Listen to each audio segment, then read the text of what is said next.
Good evening and welcome to our White Collar Support Group Tuesday speaker series. Tonight, our speaker is Tony Dominguez, who is billed by Financial Times of London as the world's most elite sober coach.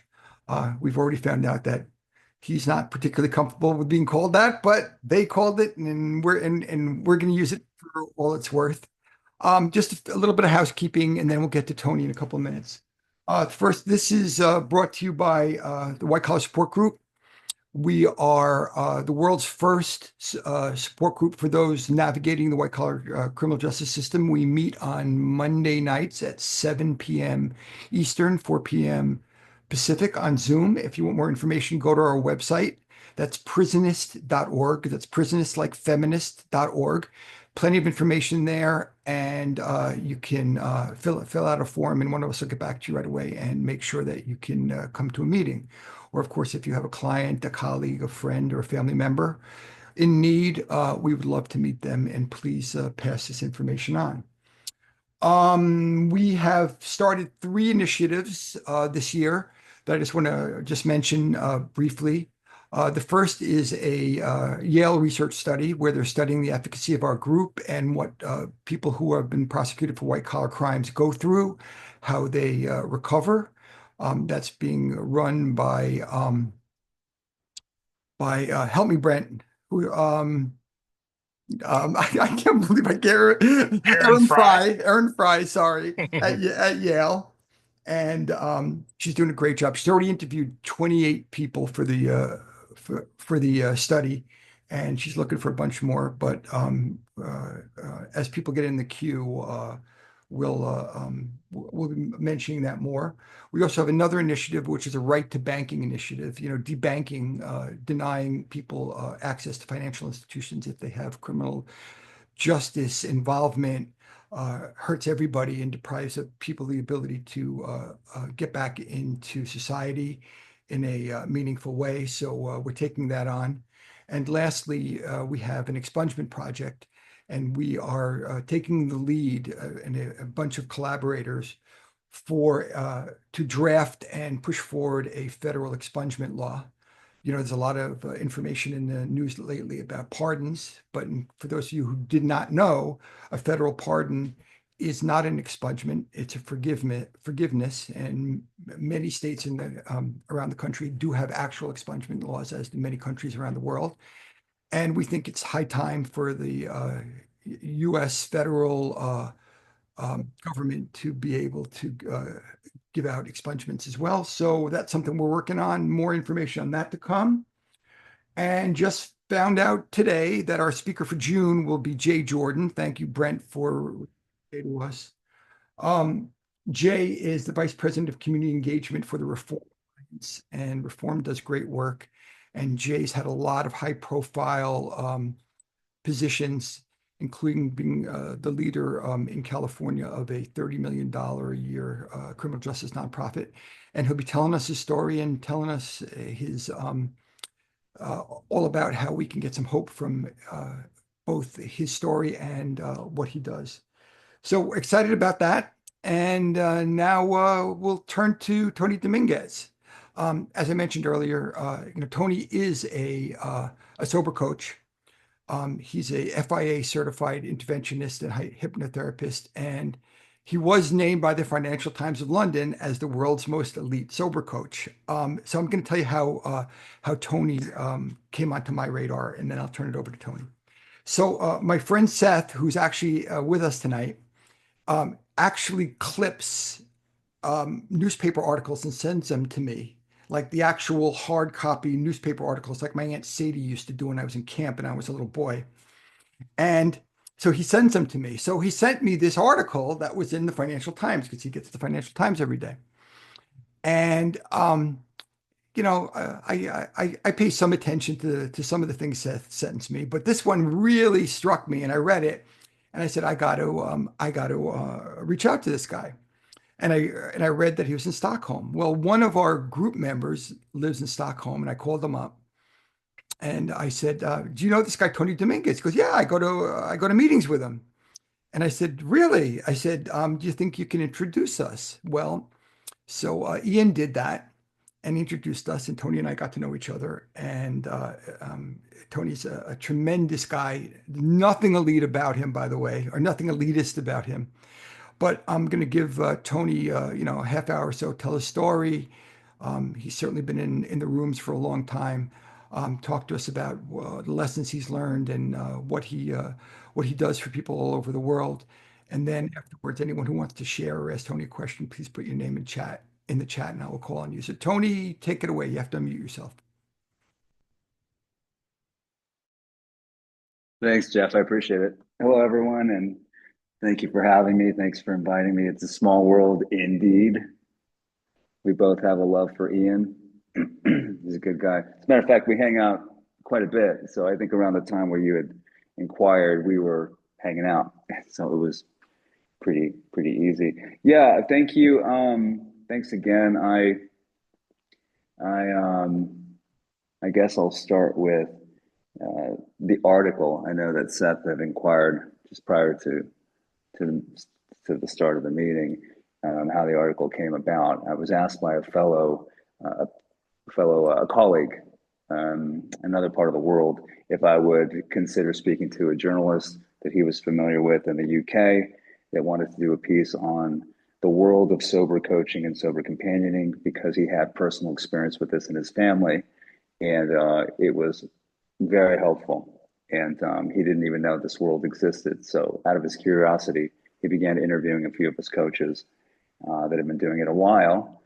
And turns out I'm a bit of a dinosaur in this field. I didn't know that. I'm not sure even how I feel about that. But after getting comfortable over a couple of months with this journalist, I was asked if I would consider moving forward, and the Financial Times wanted to pick up the story, and they were asking if I would, they wanted me to be the central figure in his piece. So then he flew out to Stockholm, Sweden, where I live now, originally from Los Angeles, California, but I live in Stockholm, Sweden. And he flew out last summer and spent about 4 or 5 days with me. And I was told at the beginning of this year that the piece was going to run in about 2 weeks. So am I around for some photographs? And then all that kind of happened like this. And then here we are. I work a lot in the shadows, so to speak. So for the last 18 years, I started doing this work in 2007. And I fell into it, which I guess I'll do a little reverse engineering. I grew up in a place called Redondo Beach, California. It's in Southern California. It's part of an area called the South Bay. So it's Manhattan Beach, Hermosa Beach, Redondo Beach. If you've ever traveled to California, these are places that they're beautiful places to visit. And I'm lucky, very fortunate to have grown up there. But I was a troubled kid. I grew up in a lot of violence. My parents were very young. My mom was 19 years old when she had me, or she had turned 19, I think, a couple of months after she had me. And my father was maybe a year older than that. And so they weren't very emotionally equipped. My father didn't. My father comes from an immigrant. My grandparents were immigrants from Mexico that came over, I think in the 50s or something, and built a life in Redondo Beach. And so I bring that up because there's a cultural, there's just certain ways you do things in that culture. Catholic, Mexican, 1950s, 60s culture. There's a lot of us, and everybody has a role in everyone else's lives. Everyone's in each other's lives. And my father was going to make an honest woman out of my mother when she was pregnant, even though they were young, and my father didn't want to be married or have a child. So he was resentful, needless to say. And he took it out on my mom. And so I grew up with a lot of violence. And I grew up with some sexual abuse by family members, male and female, growing up. And and all the while going to Bible study and catechism and then getting my confirmation. So the reason I bring these things up is because this is the foundation being built, and these are all the these are we're talking about the concept of a God, spirituality. We're talking about sex. We're talking about love and family. So these basic needs that human beings, we need. These are primal needs, sense of security, right? And all of these are just blown out of the water. So I'm having to navigate this as a child. So it was.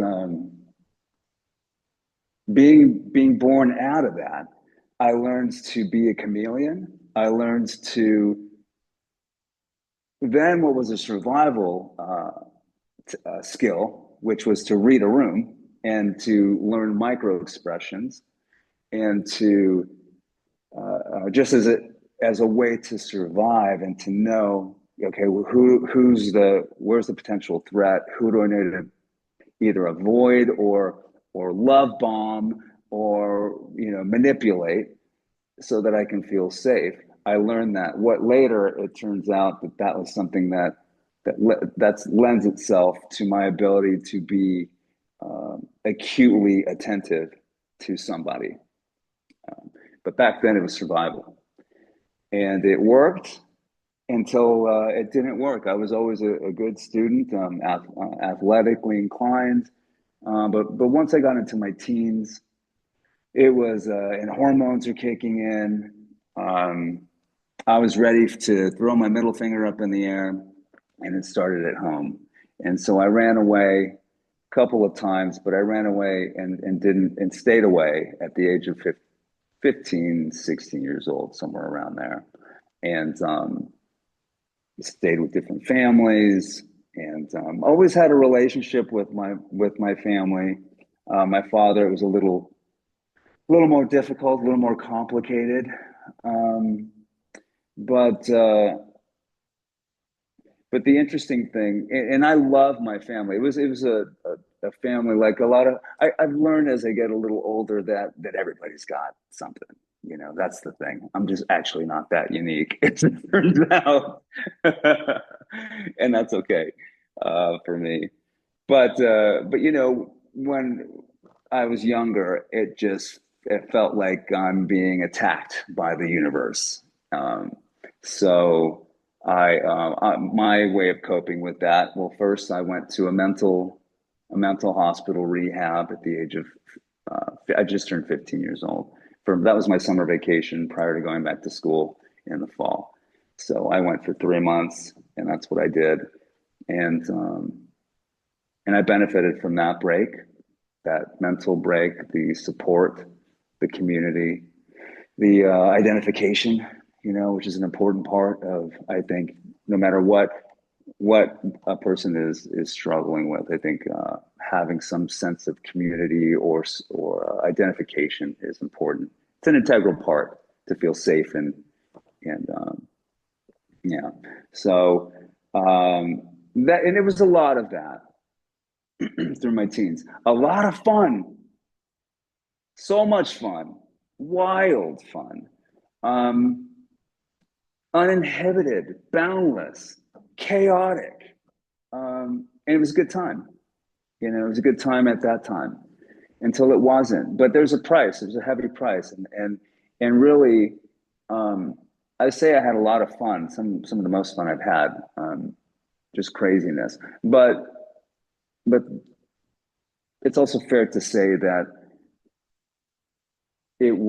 I was incredibly frightened and full of shame, and how sad for him. I say him, it's me, but that version of myself, how sad. I wouldn't learn self-compassion or compassion for that iteration of myself until much later in my life. And so the more I would dig holes for myself, the more trouble I would get. I would start drinking and driving. I'd get arrested for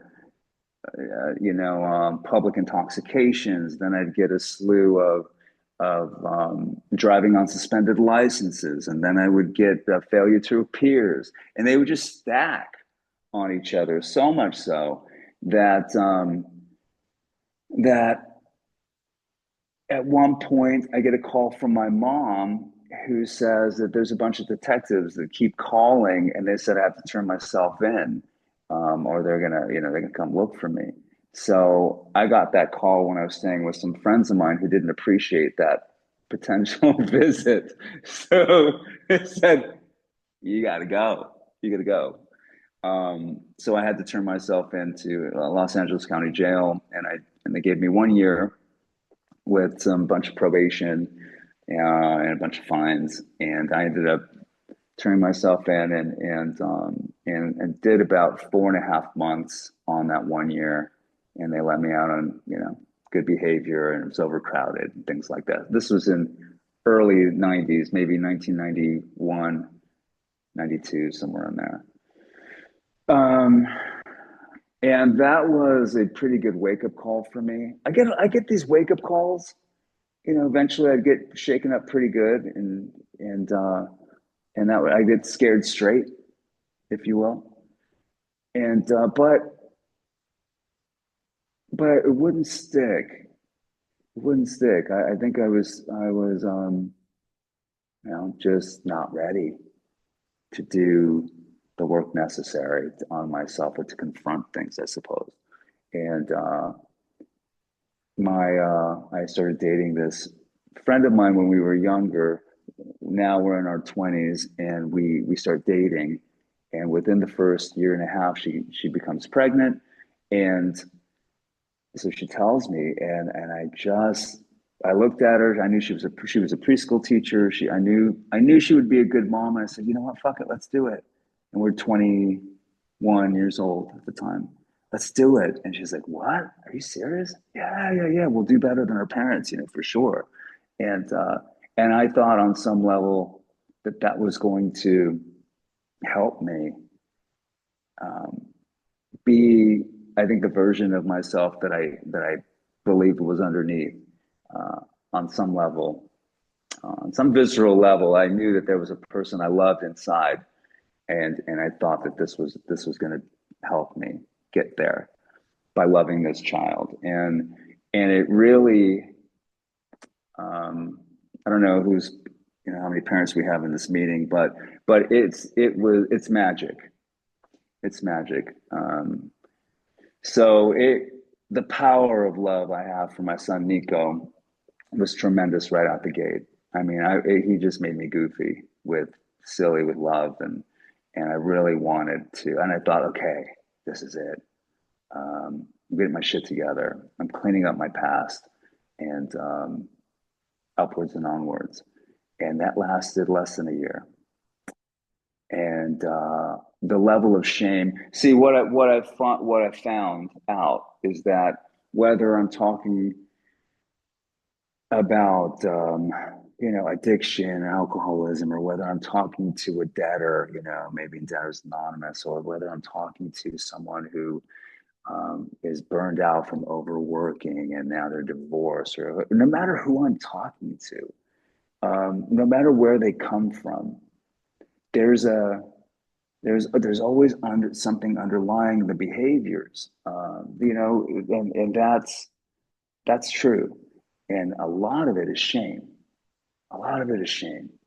And I know shame.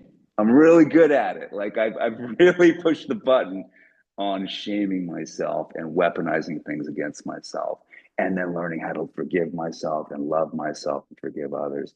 And I still have to do it.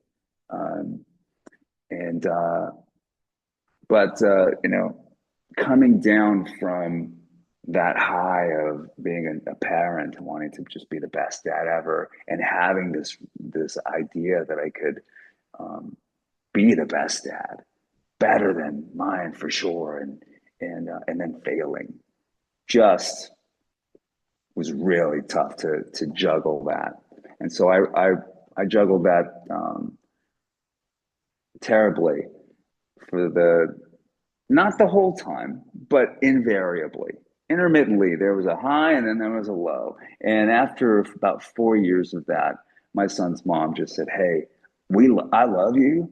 I'm always going to love you, but somebody's got to be the grown up here. We're going to go.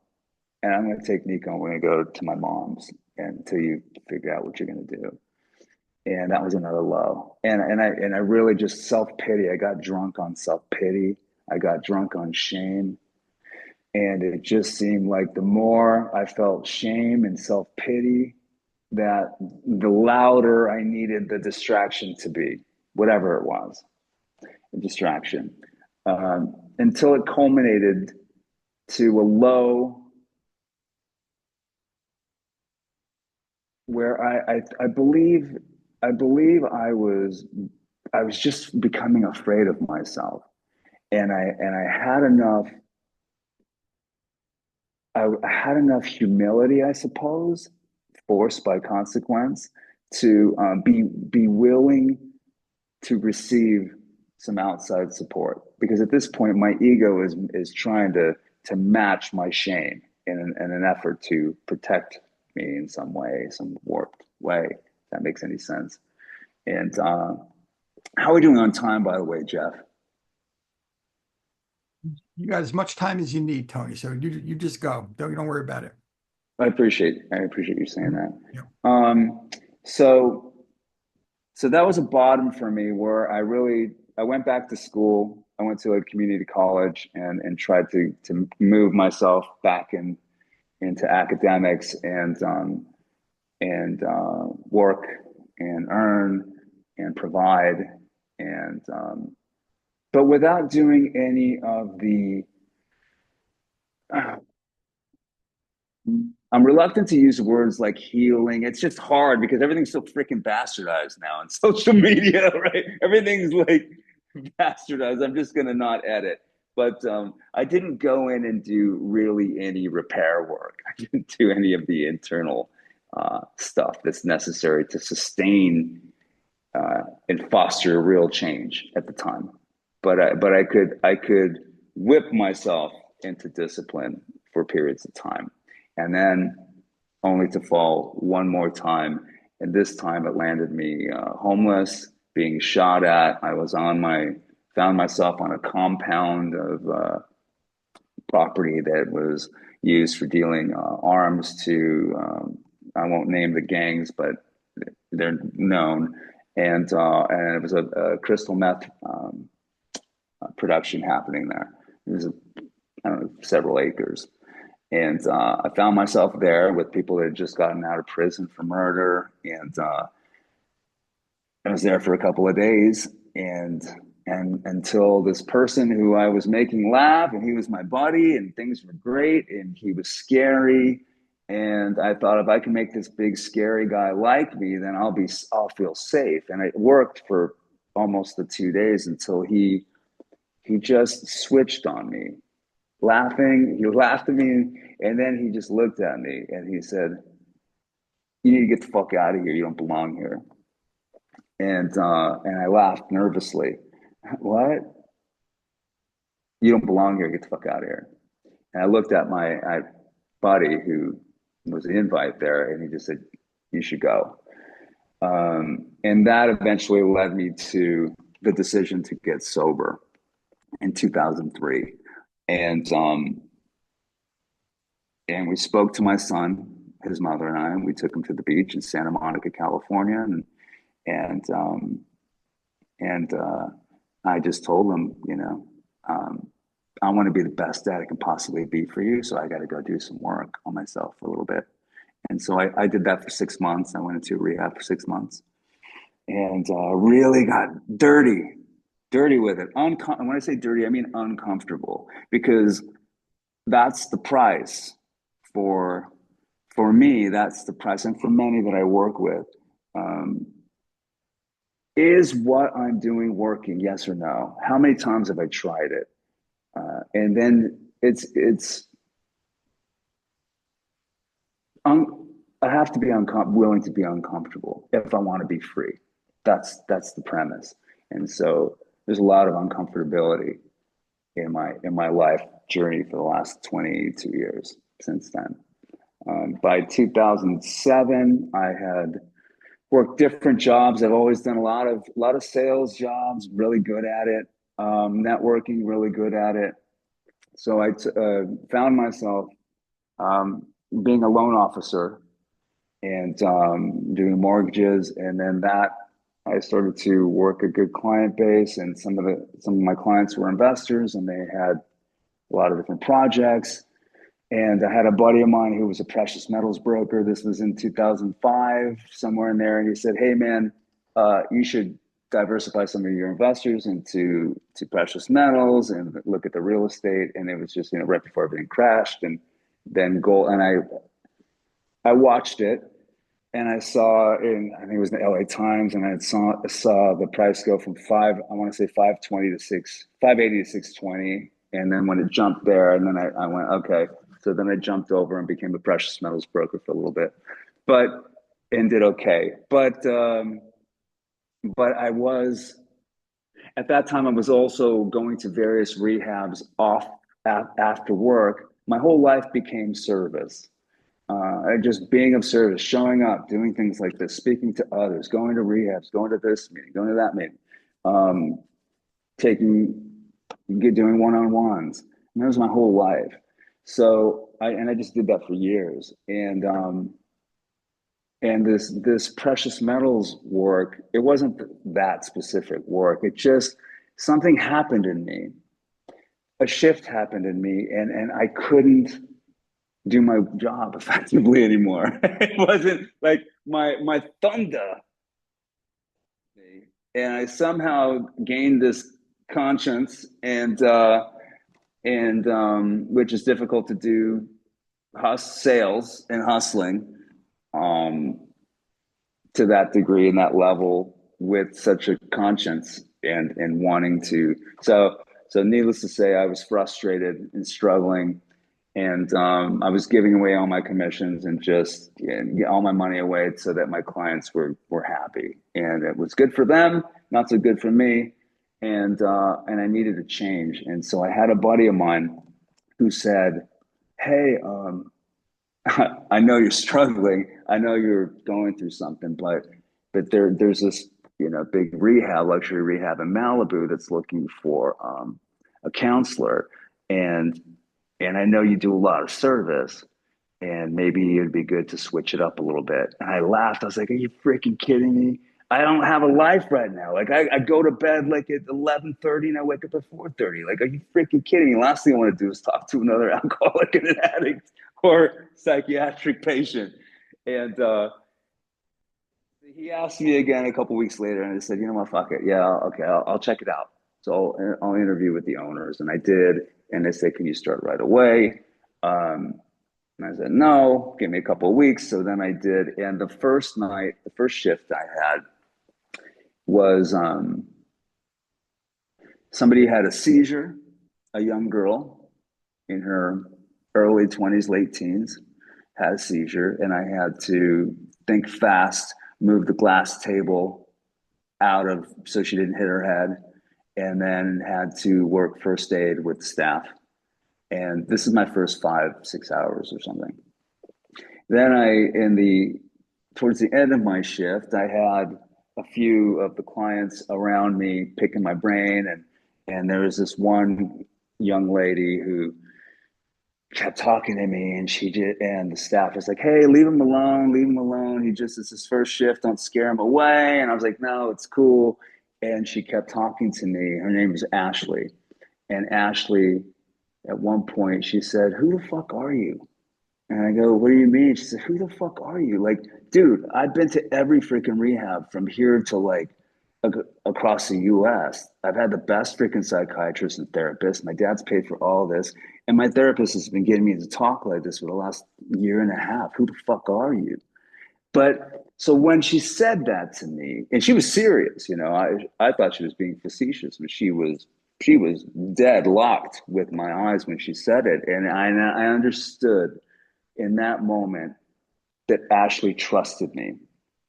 And when dealing with shame and secrets and self-harm or abuse of any sort, we don't trust ourselves and we don't trust you.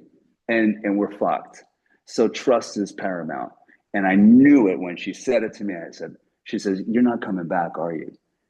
I said, "I'll come back." She's like, "You're not coming back." I said, "I'll come back." And what I was thinking was, I'll come back for you. So I went. I love Ashley. She didn't make it. She became a buddy of mine for years after that, and she struggled, and she didn't make it. She passed away about, I want to say 2017 or 2018 or something. But Ashley, and so I went back, and something happened, and I left the sales stuff behind for a little while, and I just did that, and I didn't make hardly any money. The money wasn't enough. That's what happened. I was making money before. The money wasn't hitting it. It wasn't hitting the spot. Um, but I got something way more than that, and I couldn't even put my finger on it at the time. So I'm working this late shift with a buddy of mine who's working there, and he goes, "You know what?" He's like, "I should introduce you to this guy. I do part-time work. I do this sober companioning part-time. When gigs come up, and you'd be really good at it." And I was like, "What is that?" And so he tries to explain it to me. Well, you spend time with these clients, and they're like high net worth individuals, and but the way he described it, it sounded like, I said, "Is it like babysitting? Like, what the fuck is it? Like, I don't understand." And he said, I mean, you're just making sure they're safe, right? So whatever that looks like, and it could look different from person to person. I said, "I don't know, man.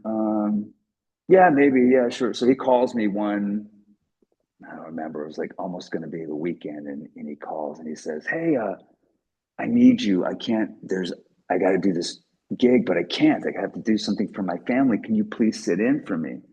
And so he roped me into this job. And so I talked to this guy who's running this companion company, and we do a brief little talk on the phone. He says, "Yeah, great, cool. Meet me tomorrow night, and I'll brief you on the thing. I'm doing a weekend."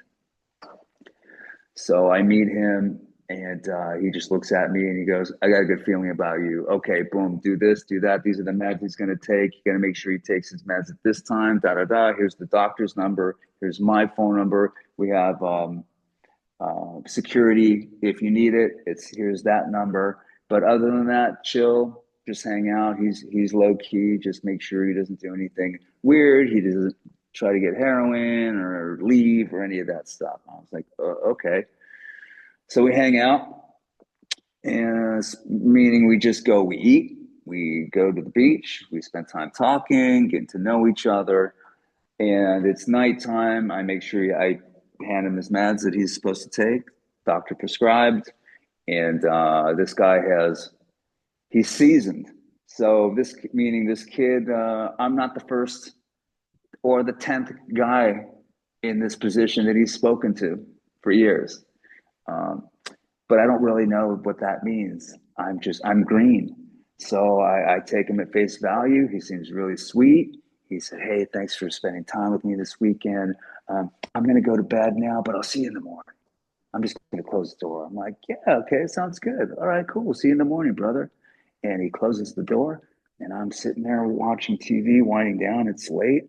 And I think, wow, this is interesting. Huh. I'm getting ready to go to bed, and I hear a loud noise and a boom, and behind the door, and I hear something fall over. And I don't know if it's lamps or, anyways, I go to open the door and it's locked.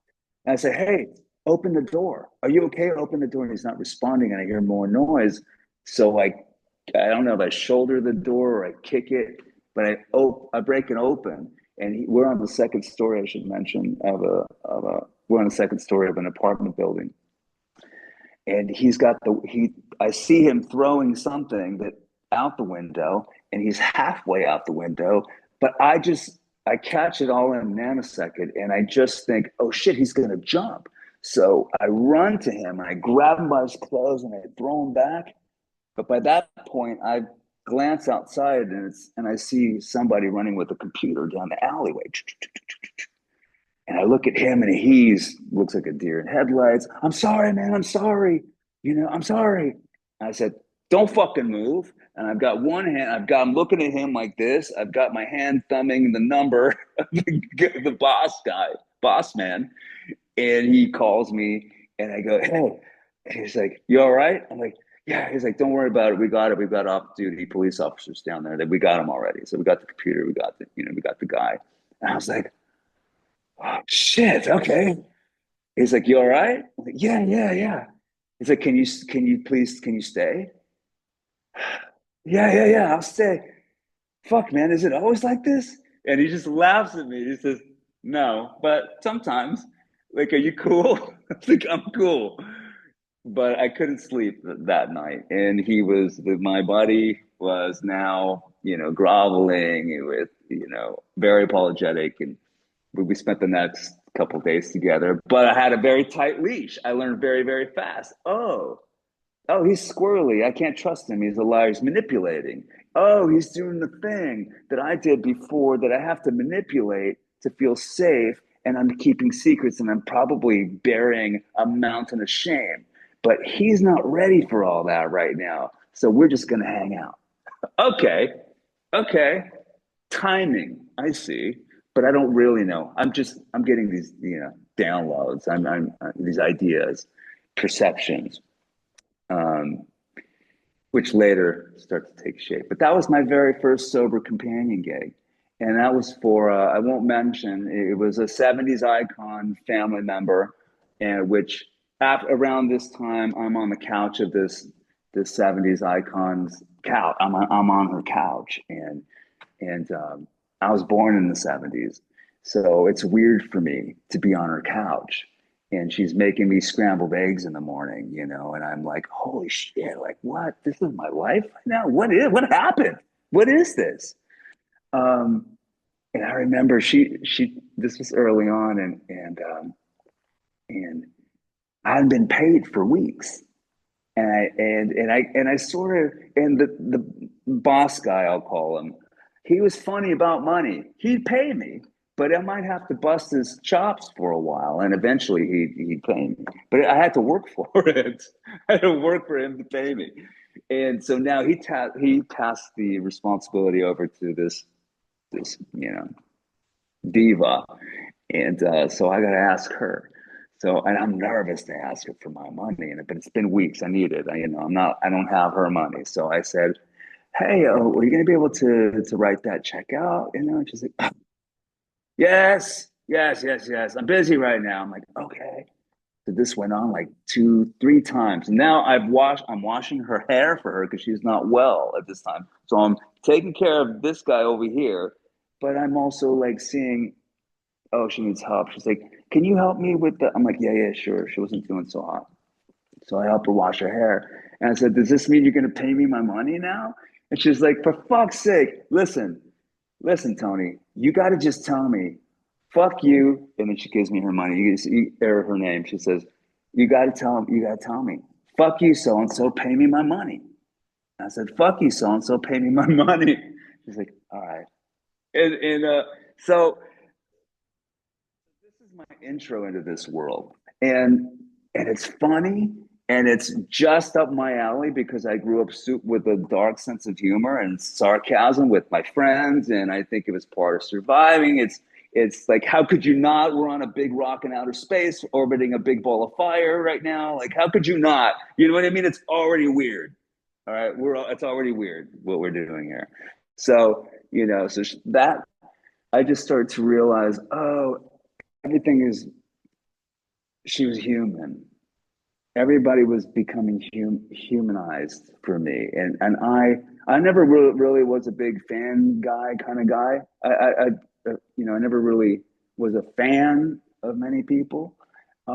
They're just people. I can admire people, but that's as far as that went. So, but certain people, it was just like, oh my God, like, what am I doing here? And then I could relax. Then I could just see them then I could just see them.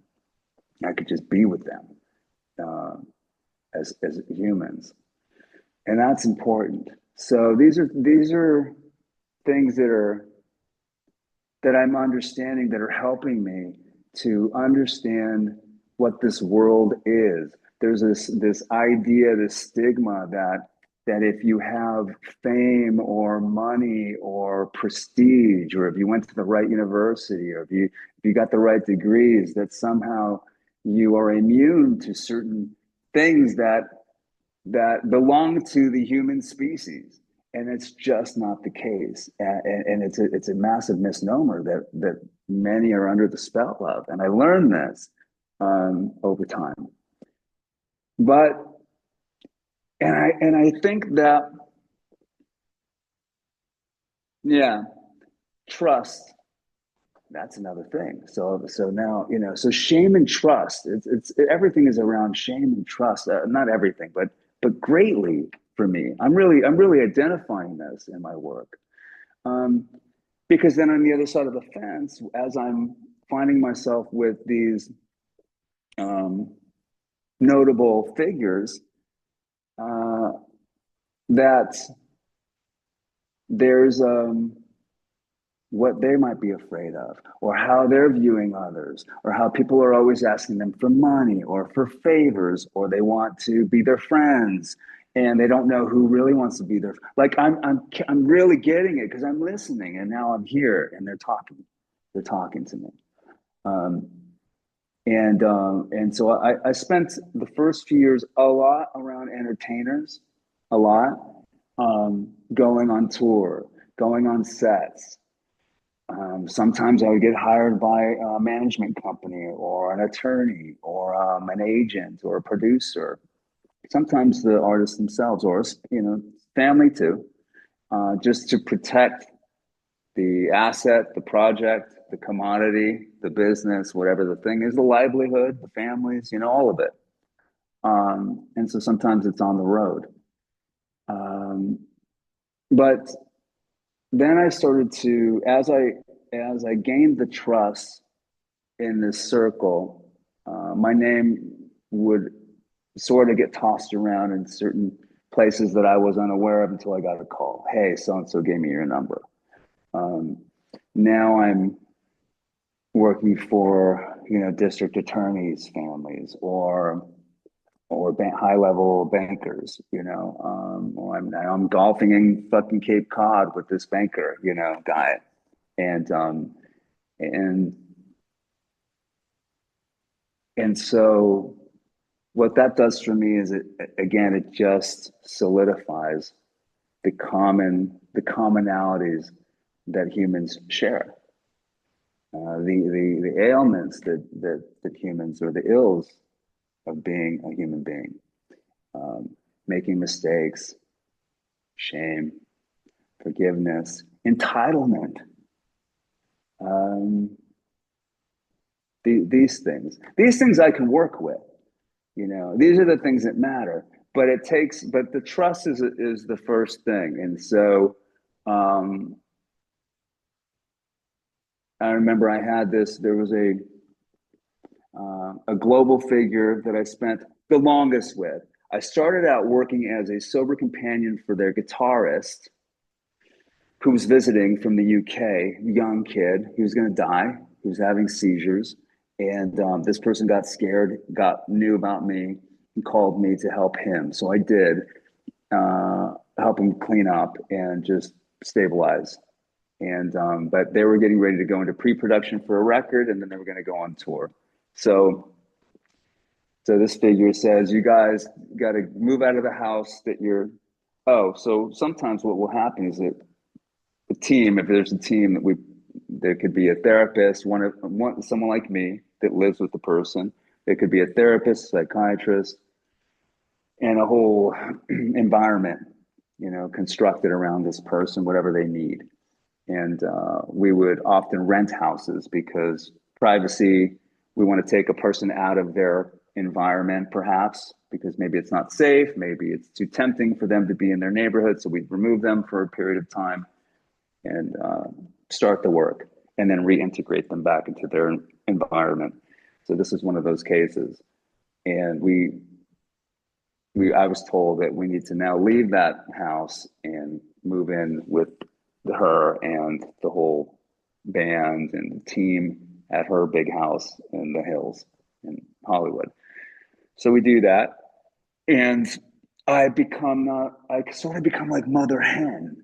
It's weird. Like then there's a daughter, then there's the boss lady, and the guitarist. Then there's the band, and then all kinds of crazy, wild characters coming in. It was like an Andy Warhol film or something, you know. It was like the factory at this house, and it was at a house where John Lennon came for his last weekend, and there's a lot of stories here, and there's just photographers, and then like one day it's a Wednesday, and all of a sudden there's a photo shoot happening, and it's like, what's happening here? Oh, well, that's so and so. So now I'm in this world, and so I'm there for about 6 months, and I realize I'm taking on different roles for different people. This is where the chameleon thing kind of comes into play, right? So it's no longer from a manipulative standpoint, or survival. Now I get to utilize it to gain trust, to try and understand a person, not a personality, and then see how I can be of service to that person. But so I'm doing damage control here. I'm being a male mentor for this young lady over here, and I'm being a mentor for this guitarist over here, and so on and so forth. Then I end up doing a lot of personal assistant stuff because it just leaked into it. It organically happened. Hey, Bo's going to be here in 20 fucking minutes. Get your clothes on. What are you doing? I know. Get your fucking clothes on. Then the manager comes in. Shit, hey, you gotta go sign this thing. Your management's here. I know. So we're dealing with unstable, maybe somebody who's not particularly, they need help. So, and there's a machine happening. So then the management all of a sudden is like, hey, and then they look stressed. So I'm trying to be helpful. What do you need? We need her to sign this like 2 weeks ago. All right, give it to me. Fuck it. Are you serious? Just give it to me. Here. What is it? Fucking sign it. That's what it is. It's right here. Do it. Do it. I will. No, do it now. Do it now. Do it fucking now. Do it now. All right. God damn. Fuck, Tony. Do it. Great. Thanks. Here you go. Oh my God. Thank you. Yeah. Are you ready? Okay, cool. Can I get you some coffee? I became that guy. And I was just that was what I was doing. And but that left an impression on a lot of people. So and this continues for a lot of years. That's my work that's taken me now. I think I've worked in 10 countries around the world. I've done it for very wealthy families, trust fund kids, you name it. And then, like I was homeless. Like I help people that are, on the streets too. It's just, this is what I've learned is because I don't even know, I shouldn't even be here. I shouldn't even be here. Um, too many times. So that knowingness will do something to a person. This is all gravy now. And if someone like me could have a chance to, I mean, I've become like the therapist to my family. And I don't even want that job, but now, like, people are giving me their keys to their house and, like, all kinds of stuff. I've been invited to a person's wedding. I helped them repair their marriage. I didn't mean to do that. But that happened as a result of the work that I do. And that's really cool. That's a cool thing to be invited to be the best man at somebody's wedding. That's quite the compliment. But yeah, I think I just go on automatic, So this has been my life for a long time, and And it's a lot because I live out of a suitcase a lot, you know. Personal relationships can be compromised. They have, you know, um, failed marriage. I've had a failed marriage out of loneliness. I made bad decisions, you know, even sober and doing good work for others. Like I'm still a human being, you know, I'm still learning, I'm still growing, I'm still making mistakes. And that's part of being alive. In my experience, it's like on to the next mistake, you know? So, um, but in 2018 is where it got really hairy for me. Again, in that my ex at the time was diagnosed bipolar, which made a lot of sense. We had been together for 7 years. It was crazy. And I just thought she was wacky, but I didn't understand. It's stressful, but that made sense. My mother found herself in mowing through millions of dollars that my stepfather had left her. She just sucks at money, and now she's going to lose her house and wants me to help her. Um, and my brother, my younger brother, who also struggled with drug addiction and crime. He goes into crime, so criminal activity. So he was looking at a potentially there was about a 3 year court trial that was going on where they had started out with 18 years they wanted to give him and ended up playing striking a deal giving him 5 years plus some other stuff. But that was a lot. There was attorneys involved there, costs and all sorts of things, and stress and court dates. And then he had gotten shot at one of these episodes where the bullet had gone through his glute and ricocheted through his stomach. And I think he was. I just talked to him a couple weeks ago in my LA visit, and he told me that, again, we talked about it because he has health complications many years later, obviously, because his food, he has about 1 foot away from a coloscopy bag. Is that how you say it? Coloscopy? never noticed it. But that was happening. And then at the end of that year, so he had some health issues. And then my son Nico coughed up blood. And that was where it just, I thought it just peaked. It was so much. And his mom called me and said, Nico just coughed up blood. He's freaking out. You need to get here. We're running tests, blah, blah, blah, blah. So we don't know what's happening. They live in Sweden. I'm not sure if I mentioned that earlier. His mom had married a lovely Swedish man. That's how Sweden became a part of our lives. They moved there in 2005, 2006, somewhere in there. So that had become a part of our lives. And so I go down there and spend some time. He's terrified, running tests, find a tumor in his lung. So there's plans for surgery the beginning of 2019 and some radiation and chemo. And there's a lot of back and forth for me, LA, work, Sweden, LA, work, Sweden. And Nico and I have our 3 day rule where we talk. We don't let 3 days pass, but we talk very close. He's my best friend. He's my only son. And he tells me that he said, "You're inspirational as fuck, Dad." He was 25, 24. We're buddies, and I was a young dad. So that makes me proud to know that he feels proud.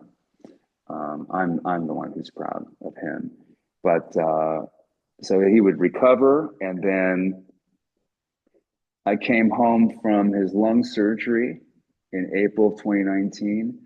And about a week later, one of my childhood best friends, who was clean for a while, had relapsed and got some fentanyl in his package, and he went into a coma and he died. And that hurt a lot.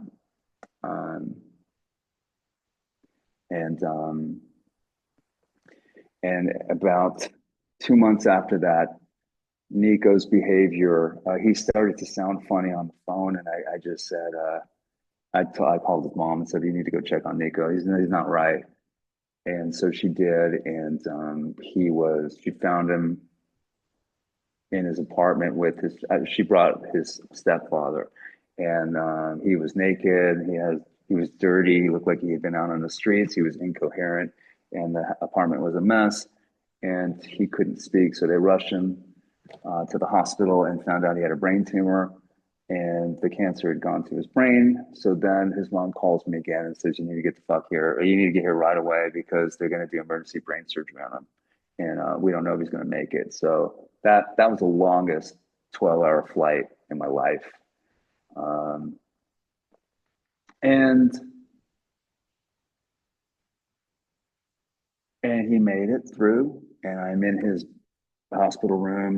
The hospital was great, and then they set me up a little bed in his room, and I just was there. And he woke up in the middle of the night, and I was just on the edge of the bed over him, and just I'm praying. I'm like talking out to I don't know what, I don't know who, and he says, "Dad, is that you?" Because the lights are, it's just the hallway light of the hospital. "Is that you, or am I tripping right now?" I said, "No, no, it's me, baby." "Oh, sorry, Dad, if you keep coming like this." I said, "Don't say I'm sorry." He said, "What are you doing?"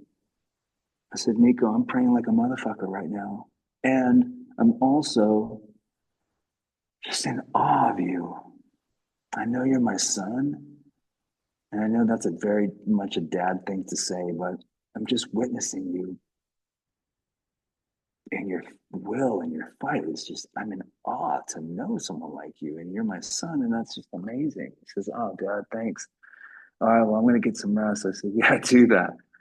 So he recovers. They were able to get a lot of the tumor out, and the doctor who performed the surgery was amazing, and she was very impressed with his will and his recovery. And he was already trying to walk the next day. I mean, it was like, slow down, Junior, you know. Um, and but then he recovers, and I stay in Sweden for a couple of months, and then I thought, well, somebody's got to work, right now. So mom's at home. You guys are here. Are you okay?" And Nick's like, "Dad, I'm good. I'm gonna just keep hitting my appointments, and I'm cool." So I said, "Okay, I'll come back. I'm just gonna go, you go work, and I'll be back." Okay. And he he had his own process of making amends in his past, and he was calling old friends and old girlfriends, and he was looking at new direction in his life. He was reborn in some way, if you will. And then the end of October, so it was only a month and a half later, a month and some change after I left, he was on his way to an appointment, but he couldn't get up. He couldn't feel his legs. So they called paramedics, and long story a little shorter, he was paralyzed. There was a tumor sitting on somewhere in his spine, and the cancer had gone through his blood or his bone marrow, and that's if you fucking Google that, it's not good. So I turned back around um, to Sweden, and I never left, and that was October. I want to say the end of October 2019, and I went out there with a suitcase and I just stayed. And there was talks about assisted suicide. He was researching that. I never thought I'd ever have a conversation with my son and his mother about that. Um, but watching him fight and lose like that and keep fighting is rough. Um, but he got to go home from the hospital for Christmas and New Year's. He really, really fought for that. So we did that. And he was going to go for one more round of chemo the beginning of January, and he didn't want to do it at first, and then he finally said, "You know what, guys? Fuck it. I'm just gonna go swinging." And it was like, okay. So I've been living in the hospital with him at this point for a couple of months, and now, um, yeah, he's got a wheelchair, and I have a video of him in the wheelchair, like trying to navigate it. And I went to try to help him open the door. And he says, "No, Dad, I need to figure it out. Just let me figure it out." This is Nico. Um, And then he died January 15th, 2020. And I had him on life support. And so we called his friends and anybody who wanted to come and pay their respects. Um, and then everyone was leaving. And this was my home for a while, this hospital. I mean, I knew like the cafe people. You know what I mean? Like, and everyone's going, and his mom, and they're going to their home. They live here, and I just felt so fucking lost. I just I couldn't. I didn't want to leave the hospital, and I didn't know what to do. So I thought to myself, hmm, I'm done. I'm done too. I'm done too. I'm out. Fuck this ride. It's enough. I've had enough. I've had enough.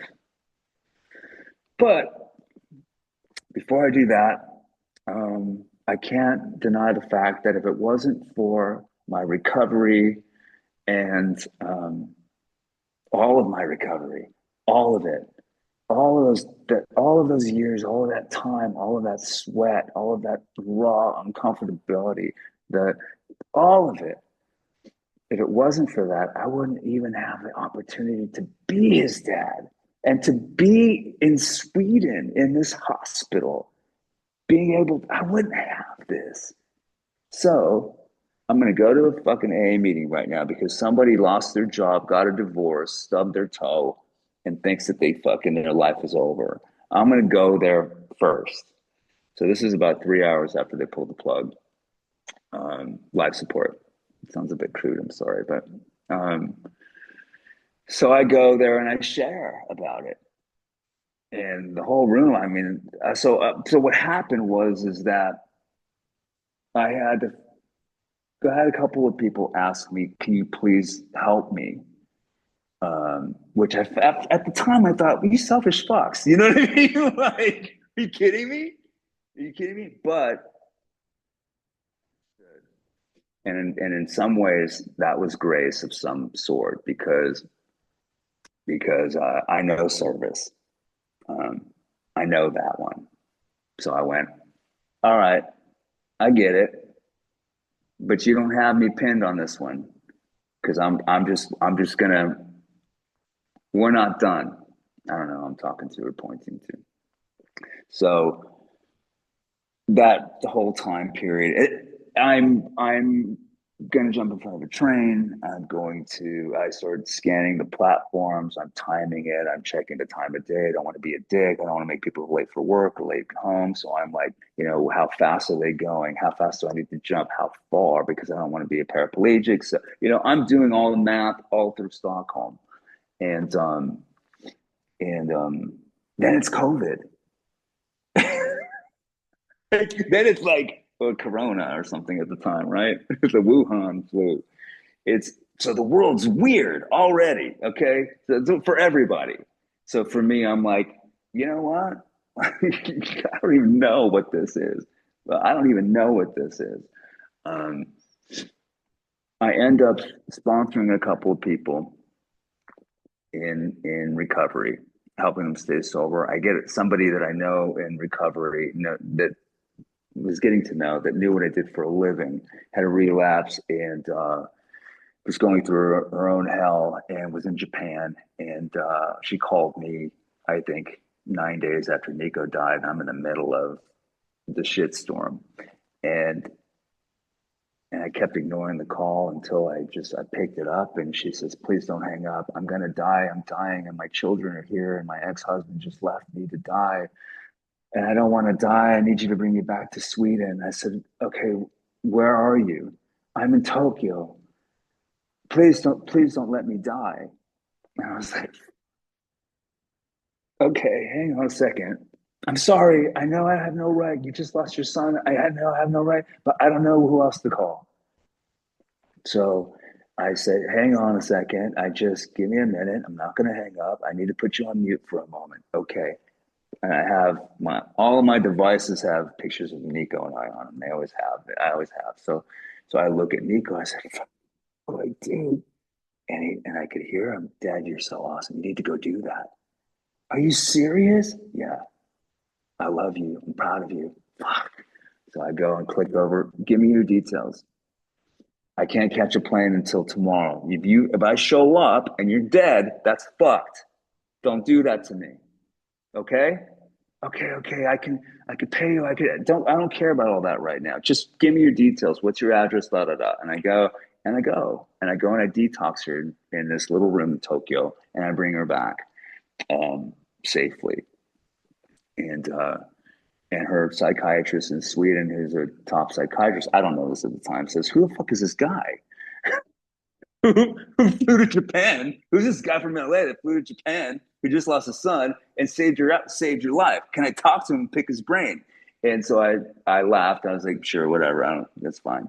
Now we're buddies, and I started a company with her husband, who's also a doctor in Sweden. So we started Sweden's first private um, alcohol and drug detox in in Sweden. So, and we're 2 years in on that.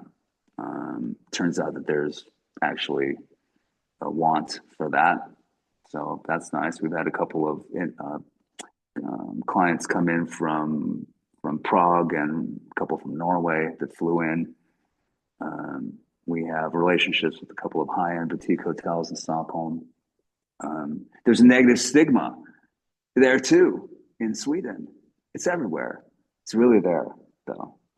They're kind of behind the curveball a little bit, but I thought, so if I'm not going to kill myself, I'm not going to. It's I've been rattling for a long time, guys. Thank you for your attention and your ears, and for still being here. I hope I'm saying something that can instill some hope in someone. That's my hope, is to instill hope. I didn't kill myself. I'm here. Um, I had a visit from my son. I know it sounds weird, but I did. And something his mom said to me when I told her myself early on. Uh, she's known me a long time, since we were 15, and she's from Philly. And she says, "Look, hon, I need you. You're the only other person on this earth that knows what the fuck I'm going through, what we're going through. But I know that's not enough to keep you here. But and nobody knows what happens when we leave here. Okay, I don't care what anybody says until you go. But what if, because everything in nature is cyclical and forward moving and life affirming, and then even if it dies out, it's always moving in a forward motion. What if the same thing happens when we leave here by natural causes, but if you clip it at your own hands unnaturally, what if that takes you longer to get with to see Nico again, if that's how it goes? Like, do you really want to roll the dice on that?" And that's a far reach and nobody really knows, but what if, do you want to take that chance? And I said, "Fuck you." She's like, "I'm just saying, you need to get in the shower. I'm going to make you a sandwich." All right. And so she pushes me in the bathroom, in the shower. I'm in there, and freaking there's Nico. And he's trying to show me where he's at. He's pretty excited. We're very close. And he says, I said, "I can't do it." And he says, "You have to. You have to do it. You have to keep walking like you, Dad. You got to finish the ride." "I don't want the ride. I don't give a fuck about any of this. I don't care about love, money, property, prestige. I give a shit about any of it." "I know, Dad, but you have to keep walking as you. It's what Mom said. You have to finish the ride. Time's different here, Dad. I'll see you soon." So it went on, and it was beautiful, and it was an anchor for me. So one day at a time, I'm here. But I needed to write a bucket list in order to be here. All right, well, if I got to be here, then what are some things I want to do before I leave Earth? I'm on my bucket list. One of the things is I wanted to say thank you to Sweden. Sweden really tried to save my son's life, and they took really good care of him, and they've taken really good care of me too. I built a life there. This is my effort. The company and some other things that I'm doing there is that part of the list. Service is always part of it. You know, try to leave this place a little better than I found it. That's on my list. And then some fun and creative things that I'm also working on. Creative too. So, in helping others, it's great. But I've learned in 18 plus years now that I can't lose myself. I'm here too. Still, I'm still here. So I've had to learn boundaries. That's tough. You know, I've had to learn when to trust that I'm not the only person that's going to save everybody. It's not my job. Uh, so I'm still working on that one. I'll keep you guys posted on that. But thank you for letting me share with you guys today and to be here. I think it's great work what you're doing, Jeff, and what you all are doing here. It's fantastic, fantastic work, and you should be very proud. Thank you guys very much. Tony, that was unbelievable. Um, yeah, for the last 10 minutes, I'm just thinking how I'm going to insist that everybody I know watch this, and how grateful that I am and we are that you trusted us with all of that, and that this is going to be out there, that people who we don't know, or in little corners of the world, will have the opportunity to learn from this, and hopefully figure out that they don't have to go through this alone. So I'm going to open it up to anybody who'd like to share or ask a question. We don't have that much time. And I just one thing I want to say before. Um, I've never shared. I don't think I've shared with our group.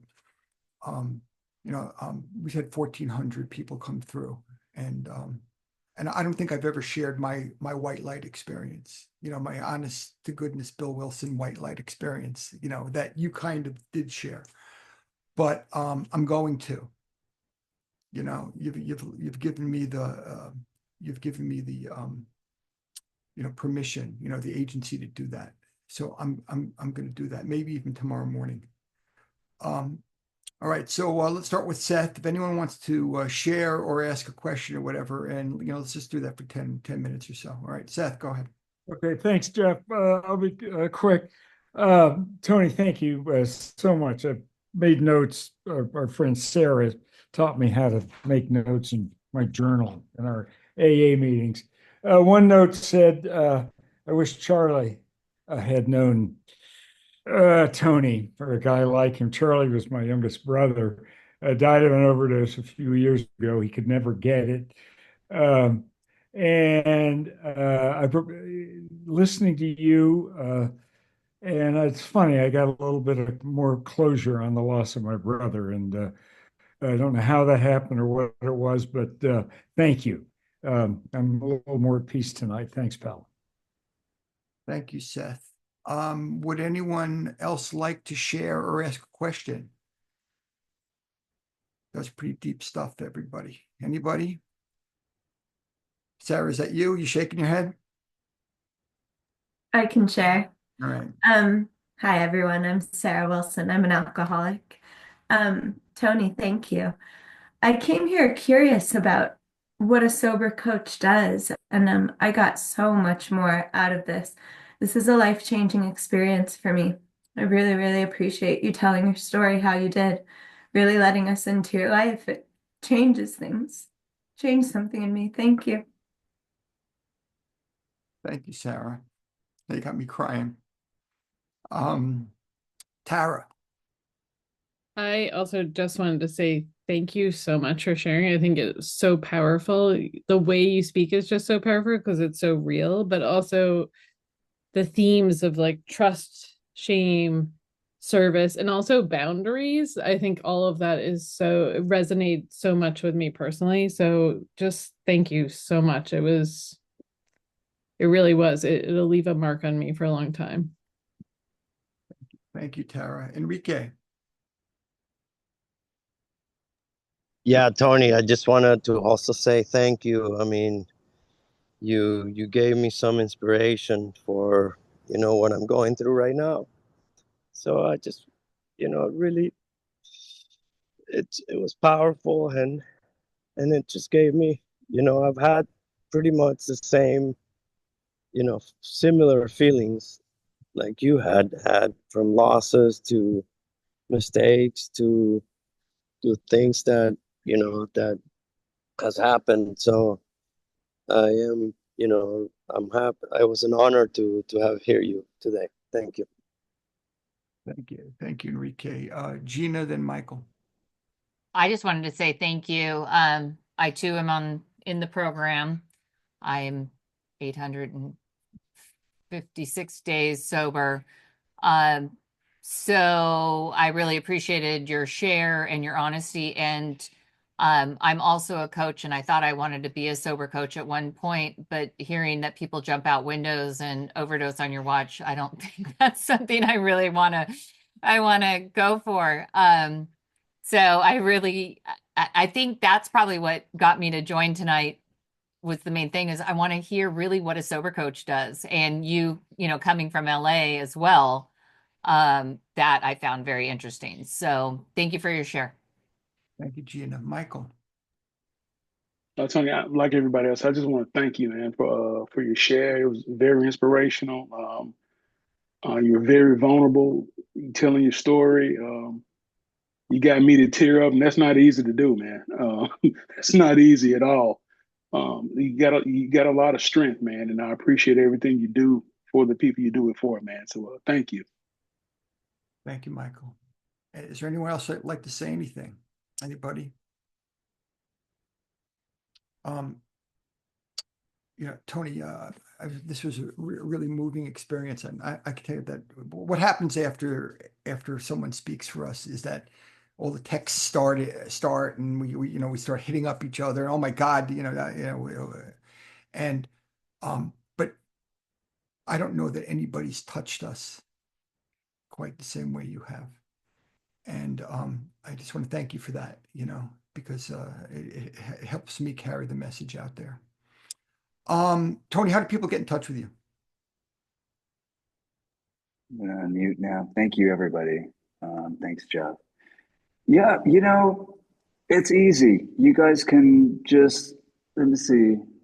It's whatever modality you want. You can, if you Google Tony Dominguez Sober Coach, you'll find my LinkedIn. That's a good way. You'll probably see my email up there. And the company that I co-founded is Reset. There's a lot of stuff. You can find me on Instagram. Follow me there. That's more my personal, not so professional, more personal. Yeah.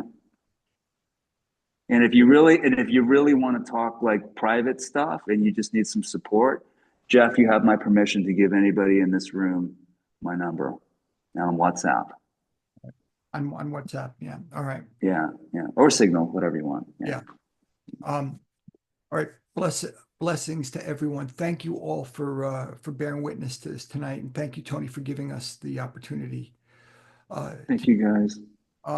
Blessings. Have a wonderful evening, everyone. Hug your families. Reach out to one another, and we'll see you all next Monday night. Thank you, Jeff. Yeah, thanks a lot.